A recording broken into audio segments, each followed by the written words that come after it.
بسم اللہ الرحمن الرحیم۔ السلام علیکم ورحمۃ اللہ وبرکاتہ۔ محترم ناظرین، اس بات میں کوئی شک نہیں کہ موت تو ہر ایک کو آ کر ہی رہتی ہے۔ کسی کو اچانک موت آتی ہے، مثلاً کسی حادثے کے سبب یا قدرتی آفات کے سبب، جن میں زلزلے، سیلاب، آندھی، طوفان اور دوسرے وبائی امراض شامل ہیں۔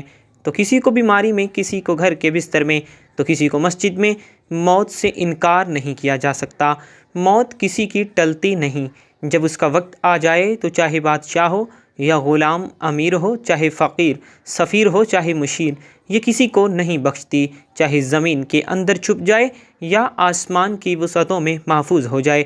لیکن موت جو ہے، جب اس کا وقت آ جائے تو آ کر ہی رہتی ہے کہ اپنے اسباب خود پیدا کر لیتی ہے۔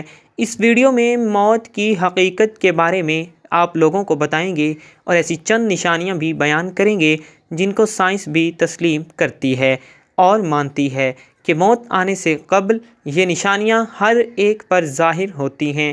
جب یہ نشانیاں ظاہر ہوں تو سمجھ جائیں کہ موت کا وقت قریب ہے۔ محترم ناظرین، خالق کائنات رب کائنات نے ہر نفس جاندار کے لیے موت کا وقت اور جگہ متعین کر دی ہے، اور موت ایسی شے ہے کہ دنیا کا کوئی بھی شخص، خواہ وہ کافر ہو یا فاجر، حتیٰ کہ دہر یہ ہی کیوں نہ ہو، موت کو یقینی مانتا ہے۔ اگر کوئی موت پر شک و شبہ بھی کرے تو اسے بے وقوفوں کی فہرست میں شمار کیا جاتا ہے، کیونکہ بڑی بڑی طاقتیں اور مشرق سے مغرب تک قائم ساری حکومتیں موت کے سامنے عاجز اور بے بس ہو جاتی ہیں۔ موت بندوں کو ہلاک کرنے والی، بچوں کو یتیم کرنے والی، عورتوں کو بیوہ کرنے والی، دنیاوی اور ظاہری سہاروں کو ختم کرنے والی، دلوں کو تھرانے والی، آنکھوں کو رلانے والی، بستیوں کو اجاڑنے والی، جماعتوں کو منتشر کرنے والی، لذتوں کو ختم کرنے والی، امیدوں پر پانی پھیرنے والی، ظالموں کو جہنم کی وادیوں میں جھلسانے والی اور متقیوں کو جنت کے بالا خانوں تک پہنچانے والی شے ہے۔ موت نہ چھوٹوں پر شفقت کرتی ہے، نہ بڑوں کی تعظیم کرتی ہے، نہ دنیاوی چودھریوں سے ڈرتی ہے، نہ بادشاہوں سے ان کے دربار میں حاضری کی اجازت لیتی ہے۔ جب بھی حکم خداوندی ہوتا ہے تو تمام دنیاوی رکاوٹوں کو چیرتی اور پھاڑتی ہوئی مطلوب کو حاصل کر لیتی ہے۔ موت نہ نیک صالح لوگوں پر رحم کرتی ہے اور نہ ظالموں کو بخشتی ہے۔ اللہ تعالیٰ کے راستے میں جہاد کرنے والے مجاہدوں کو بھی موت اپنے گلے لگا لیتی ہے، اور گھر بیٹھنے والوں کو بھی موت نہیں چھوڑتی۔ غربی ابدی زندگی کو دنیاوی فانی زندگی پر ترجیح دینے والے بھی موت کی آغوش میں سو جاتے ہیں، اور دنیا کے دیوانوں کو بھی موت اپنا لقمہ بنا لیتی ہے۔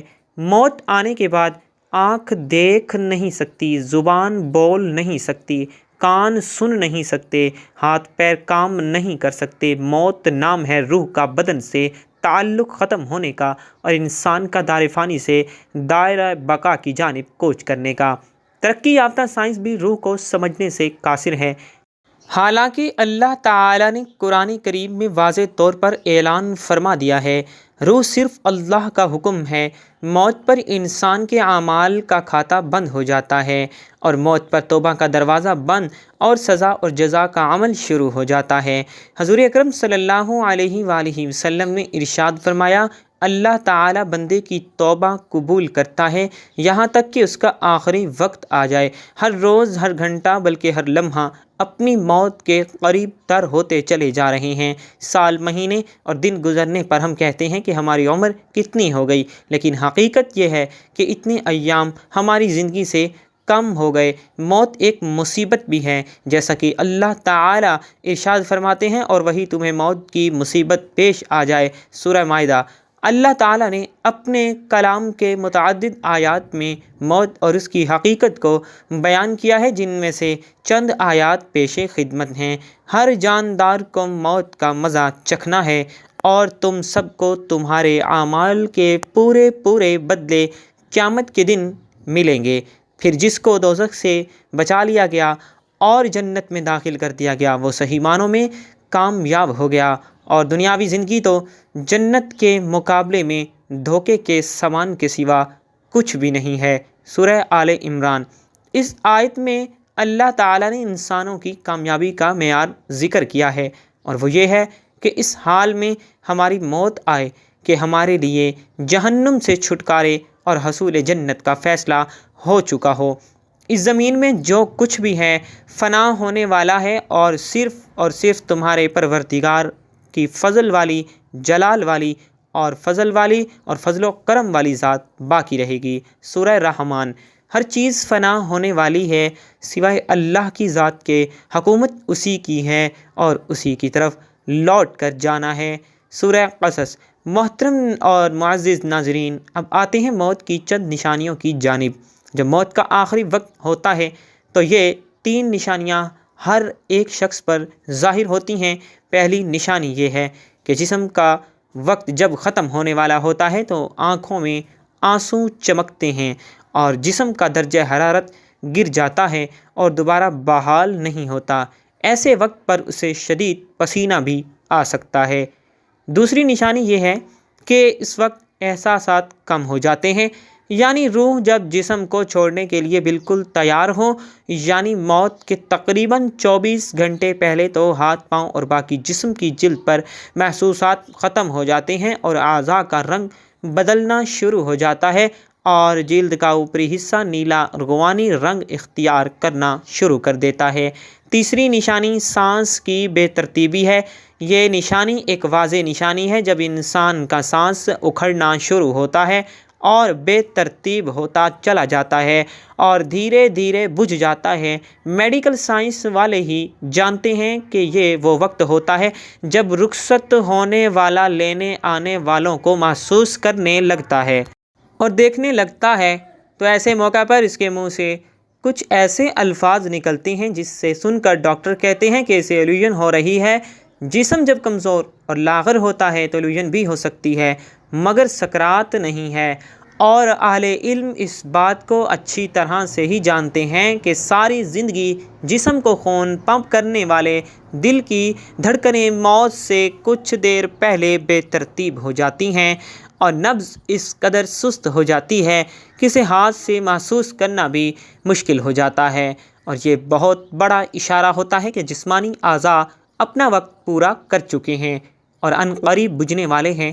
جسم کا وقت جب ختم ہونے والا ہوتا ہے تو آنکھوں میں آنسو چمکتے ہیں اور جسم کا درجہ حرارت بھی گر جاتا ہے اور دوبارہ بحال بھی نہیں ہوتا۔ ایسے موقع پر اسے شدید پسینہ بھی آ سکتا ہے۔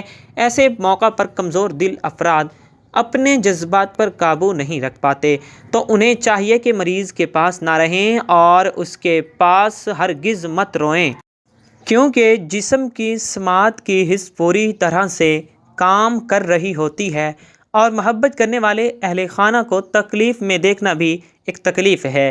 اسی لیے رخصت ہونے والے جسم کی روح کو اس تکلیف میں مبتلا نہ کریں اور اپنے جذبات کو قابو میں رکھیں، اور ایسے موقع پر ختم ہونے والے جسم کو سخت ہاتھ مت لگائیں اور نرم ہاتھوں سے اس کے بالوں میں انگلیاں پھیریں اور بار بار اس کی جگہ تبدیل نہ کریں، اور جتنا ممکن ہو اس کے لیے سکون فراہم کریں تاکہ اس پر یہ عمل آسان ہو سکے۔ کچھ لوگ ایسے وقت پر مریض کو کلمہ پڑھنے پر بھی مجبور کرتے ہیں۔ اگر مریض مسلمان ہے تو ہرگز ایسا مت کریں اور مریض کو مجبور کرنے کی بجائے آہستہ آواز میں اس کے قریب یہ کلمات ادا کر دیں تاکہ وہ سن سکے، کیونکہ اس کی سماعت کی حس کام کر رہی ہوتی ہے۔ اور یاد رکھیں کہ بطور مسلمان وہ یہ کلمات اپنی زندگی میں ادا کر چکا ہے، اسی لیے اس موقع پر اگر وہ اپنی زبان کی کمزوری کی وجہ سے یہ کلمات ادا نہ کر سکے تو کوئی بات نہیں، اور ہرگز اسے گناہگار شمار مت کریں۔ اللہ تعالیٰ نے اس کی زبان سے یہ کلمات اس کی زندگی میں سن رکھے ہوتے ہیں، اور وہ بڑا ہی غفور و رحیم رب ہے۔ اللہ سبحانہ و تعالیٰ سے دعا ہے کہ اللہ پاک ہم سب کو موت سے پہلے موت کی تیاری کرنے کی توفیق عطا فرمائے۔ دعا ہے کہ اللہ رب العزت میرا سنانا اور آپ کا سننا اپنی بارگاہ الہی میں منظور و مقبول فرمائے۔ آمین ثم آمین۔